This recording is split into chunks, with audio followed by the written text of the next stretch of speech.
जिन लोगों को अभी भी हैज, हैव, हैविंग, हैड और यदि इनके साथ हम बीन, टू इस तरह के वर्ड्स जोड़ देते हैं और बच्चों को प्रॉब्लम होती है तो उनके लिए आज की वीडियो बहुत ही ज़्यादा फायदेमंद होने वाली है। आप वीडियो को लास्ट तक देखना और लास्ट तक जाते जाते आपके सारे डाउट बिल्कुल क्लियर हो जाएंगे। तो चलिए वीडियो को शुरू करते हैं। तो देखिए यहाँ पर हम सबसे पहले देखने वाले हैं हैज़ और हैव।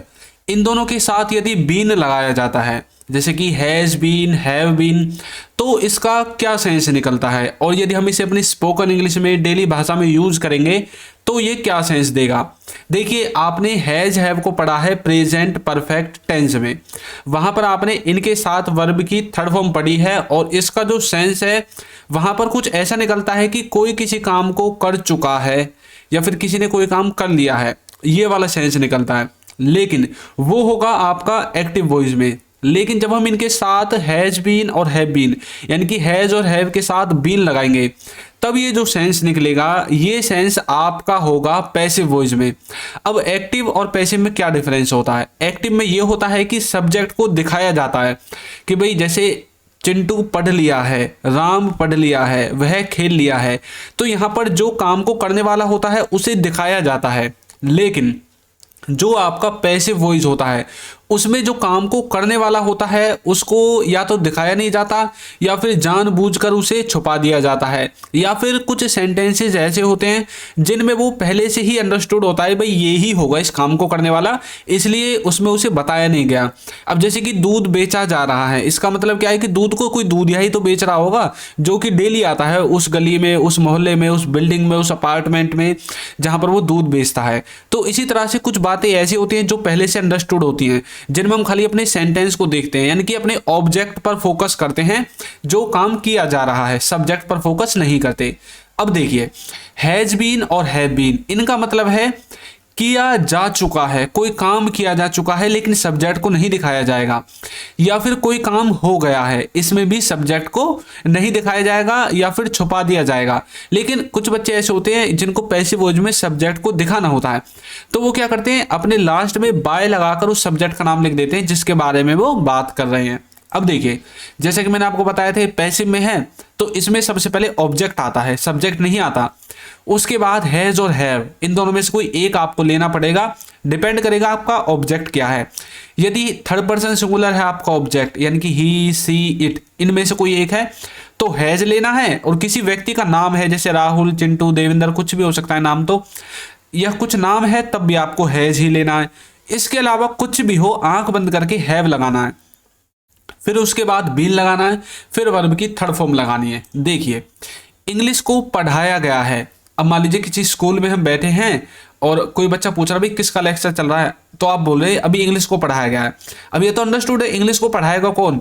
इंग्लिश को टीचर ही तो पढ़ाएगा जो इंग्लिश का टीचर है। और आपको पता है कि इंग्लिश को हमारे स्कूल में कौन सा टीचर पढ़ाता है, हमारे कॉलेज में कौन सा टीचर पढ़ाता है, या फिर जहां पर भी आप कोचिंग वगैरह ले रहे हैं वहां पर इंग्लिश को कौन पढ़ाता है। तो ये बातें सब पहले से ही आप जानते हैं, इसलिए आप उस टीचर का नाम नहीं लेते। कई बार ले लेते हैं भाई इंग्लिश को उन सर के द्वारा पढ़ाया गया है, ऐसा नाम भी ले लेते हैं, लेकिन कई बार ऐसा होता है हम नाम नहीं लेते। तब आपको हैज बीन और हैव बीन का यूज करना है कि कोई कार्य खत्म हो गया है या खत्म हो चुका है या किया गया है। English has been taught, English has been taught, तो इंग्लिश आपका ऑब्जेक्ट है क्योंकि काम आपका इसी पर किया गया है, इंग्लिश पर। हैज बीन इसलिए आया क्योंकि मैंने आपको बताया थर्ड पर्सन सिंगुलर है। उसके बाद टॉट आपकी वर्ब की थर्ड फॉर्म आ जाती है। इस तरह से आपको करना है। यदि आपको बताना है कि भाई उस सर के द्वारा पढ़ाया गया था तो आप बोलोगे English has been taught by Chintu sir, Dharmendra sir, जो भी आपको आपके सर हैं जहां पर भी पढ़ाते हैं, तो उसको आपको बाय लगाकर दिखा देना है यदि आपको बताना है। नेक्स्ट देखिए उसको देखा गया है। अब उसको देखा गया, कई बार ऐसा होता है कि कोई व्यक्ति खो जाता है, कोई बच्चा खो जाता है और बोलते हैं ना हाँ उसको वहां पर देखा गया था, उसको बस स्टैंड पे देखा गया था, उसको मतलब फलानी जगह पर देखा गया था, या फिर उसको फलानी जगह पर देखा गया है। अब यदि प्रेजेंट के लिए बोलना है कि उसको वहां पर देखा गया है तो हमें अब क्या करना है, ये तो नहीं बताया गया किसने देखा है लेकिन ये बता दिया भाई देखा गया है। अब ऐसा हो सकता है एक व्यक्ति ने देखा हो, बहुत सारे लोगों ने देखा हो, तो हम यहाँ पर एक व्यक्ति के बारे में बात करेंगे। तो अब यहाँ पर किसको देखा गया है? उसको। वो कौन है? कोई आदमी होगा, कोई बच्चा होगा, कोई लड़का होगा, कोई लड़की होगी, कुछ भी हो सकता है। अब वो डिपेंड करता है भाई आप किसके बारे में बात करना चाहते हैं। तो हम यहाँ पर एक आदमी के बारे में बात करना चाहते हैं, तो उसको देखा गया है, तो बोलेंगे he has been seen, he has been seen. आप लुक्ड का भी यूज कर सकते हैं यदि आपको अच्छा लगता है। तो ये देखिए सीन, वॉच, लुक्ड, ये सब आपके ऊपर डिपेंड करता है आपको क्या यूज करना है। कोई मूवी वगैरह देख रहे हैं तो वहां पर आप वॉच का यूज करते हैं, किसी को वैसे देखा है तो आप लुक का भी करते हैं, सीन का भी करते हैं, ये सब आपके ऊपर डिपेंड करता है। तो मतलब कोई कार्य किया जा चुका है या फिर हो गया है अभी प्रेजेंट में, लेकिन सब्जेक्ट को नहीं दिखाना है, तब आपको हैज बीन, हैव बीन का यूज, हैज बीन और हैव बीन का यूज करना है। नेक्स्ट है हैड बीन। देखिए हैज बीन और हैव बीन हमने प्रेजेंट के लिए यूज किया है।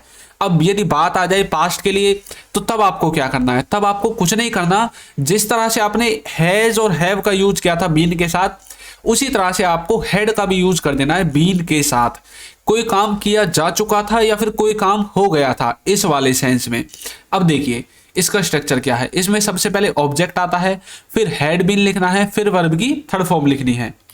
तो अब यहां पर आपको हैज, हैव और हैड, इन तीनों में डिफरेंस भी क्लियर हो गया और पता भी चल गया। चलिए इसके एग्जांपल देखते हैं। जैसे कि काम को किया नहीं गया है, काम को नहीं किया गया है, सिंपल भाषा में यदि बोले भाई उसने काम नहीं किया है या फिर उसने काम नहीं किया था। पास्ट के लिए उसने काम नहीं किया था, प्रेजेंट के लिए काम नहीं किया है, इस तरह से। तो अब कैसे बोलोगे? पास्ट के लिए मैंने आपको बताया था सिर्फ आपको हैड का यूज करना है, हैज और हैव को हटाकर। अब कैसे बोलेंगे? The work had not been done, the work had not been done. तो द वर्क, ये जो वर्क है ये काम है। हैड आपका स्ट्रक्चर से आ गया, नॉट इसलिए आ गया क्योंकि नेगेटिव सेंटेंस है, फिर उसके बाद बीन आ गया, फिर डू की थर्ड फॉर्म आ गई डन।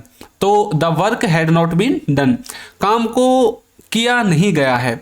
यदि बोलेंगे काम को किया गया था, मतलब काम को किया गया था, तो कैसे बोलेंगे? The work had been done, the work had been done. काम को किया गया था और काम को नहीं किया गया था, ये दोनों आप नोट के द्वारा इन दोनों में डिफरेंस कर सकते हैं। नोट जो लगेगा वो हैड और बीन इन दोनों के बीच में लग जाएगा, इस तरह से आपको देखना है।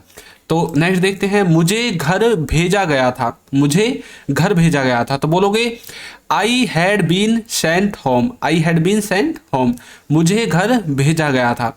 अब ये भेजने वाला कौन है नहीं बताया गया ना, मैंने आपको बताया था जो काम को करवाएगा वो नहीं दिखाया जाएगा, क्योंकि वो डूअर है, वो काम को करवाने वाला है। सब्जेक्ट हम यहाँ से गायब कर देंगे, इसीलिए इनको पैसिव में बोलते हैं। तो हैड बीन समझ में आ गया। नेक्स्ट है हैविंग। हैविंग टू का मतलब होता है पढ़ रहा है, कोई काम किसी को करना पड़ रहा है प्रेजेंट में। देखिए सबसे पहले सब्जेक्ट, फिर हेल्पिंग वर्ब, फिर हैविंग टू, फिर वर्ब की फर्स्ट फॉर्म और फिर ऑब्जेक्ट। इस तरह से आपको स्ट्रक्चर बनाना है। अब हेल्पिंग वर्ब कुछ भी हो सकती है, प्रेजेंट की भी पास्ट की भी। अब मैंने यहाँ पर प्रेजेंट लिख दिया कि पढ़ रहा है, यहाँ पर पढ़ रहा था भी हो सकता है। तो पास्ट के लिए पास्ट की हेल्पिंग वर्ब, प्रेजेंट के लिए प्रेजेंट की। ये हैविंग टू, प्रेजेंट, पास्ट सब में लगेगा। देखिए मुझे पढ़ना पड़ रहा है, मुझे पढ़ना पड़ रहा है, तो प्रेजेंट की हेल्पिंग वर्ब लगेगी इजम्मार में से।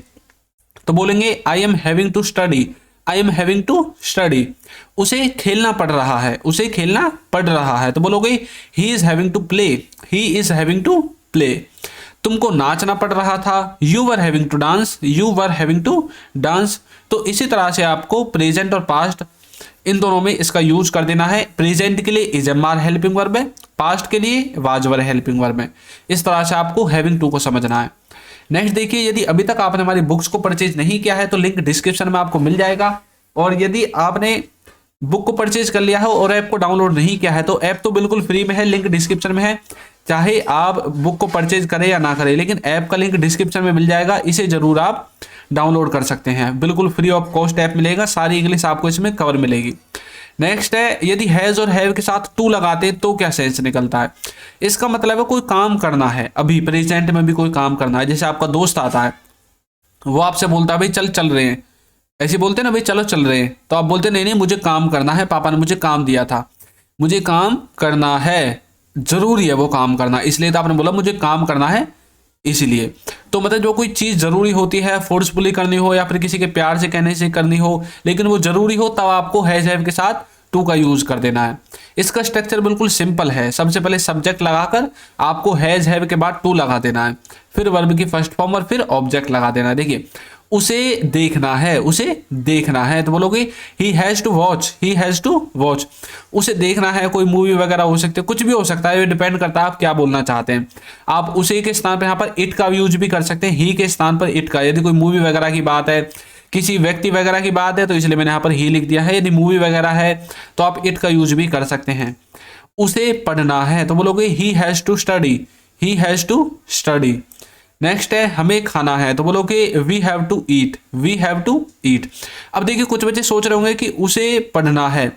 अब यहां पर हमने ये क्यों लिखा है हैज़ टू, हैव टू, इनमें मतलब ऐसे कैसे लिख दिया? अभी मैंने आपको पीछे बताया था थर्ड पर्सन सिंगुलर के साथ हैज़ टू, और जो आपका थर्ड पर्सन सिंगुलर के अलावा जो भी कुछ सब्जेक्ट बच जाता है सबके साथ आपको हैव का यूज कर देना। बाकी टू इनके साथ है स्ट्रक्चर में, और लास्ट में आपकी वर्ब की फर्स्ट फॉर्म है।